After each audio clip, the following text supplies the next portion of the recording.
একই উঠানে মসজিদ ও মন্দির, ধর্মীয় সম্প্রীতিও এক অনন্য দৃষ্টান্ত। সীমান্তবর্তী জেলা লালমনিরহাটের কালীবাড়িতে উঠানের এক পাশে ধূপকাঠি, অন্য পাশে আতরের সুঘ্রাণ। লালমনিরহাট থেকে এসবি সুজনের পাঠানো ভিডিও চিত্রে বিস্তারিত দেখুন। এক পাশে উলুধ্বনি, অন্য পাশে চলছে আজান ও জিকির। এভাবে ধর্মীয় সম্প্রীতির অনন্য দৃষ্টান্ত স্থাপন করে যুগ যুগ ধরে চলছে পৃথক দুইটি ধর্মীয় উপাসনালয়। ধর্মীয় সম্প্রীতির এমন উজ্জ্বল নিদর্শনের দেখা মেলে লালমনিরহাট শহরে।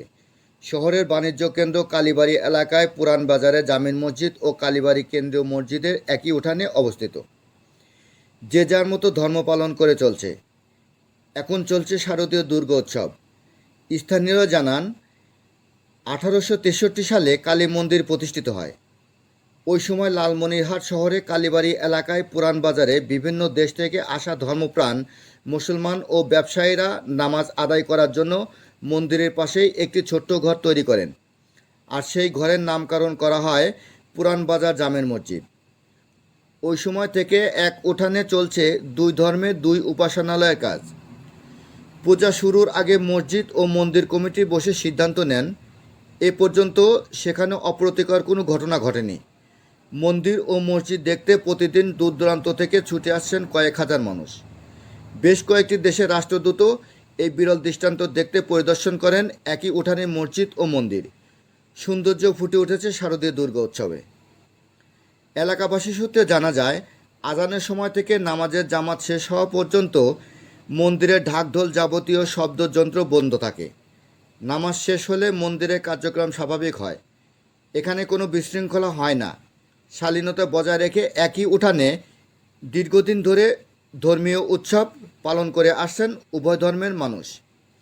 নামাজ শেষ করে উঠানে পা রাখলে চোখে পড়ে মন্দিরের দেবী দুর্গার প্রতিমা।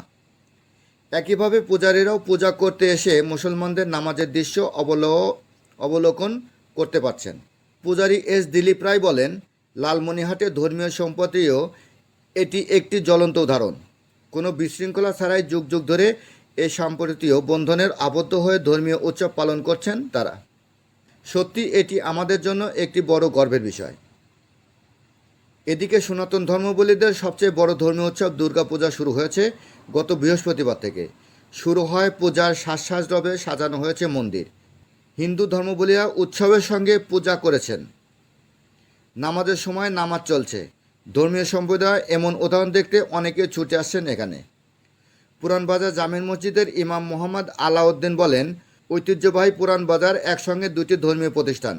মসজিদের আগে মন্দিরটি প্রতিষ্ঠিত হয়েছে, তবুও এখানে জাতি ধর্ম নির্বিশেষে সর্বশ্রেণীর মানুষের স্বাধীনভাবে ঘুরতে আসে। আমরা তাদের সব কাজে সহযোগিতা করি, তারাও আমাদের সব কাজে সহযোগিতা করে। নামাজের সময় মন্দিরে ঢাকঢোল বন্ধ রাখা হয়। কোনো বিশৃঙ্খলা ছাড়াই যুগ যুগ ধরে চলছে এই সম্প্রীতির বন্ধন।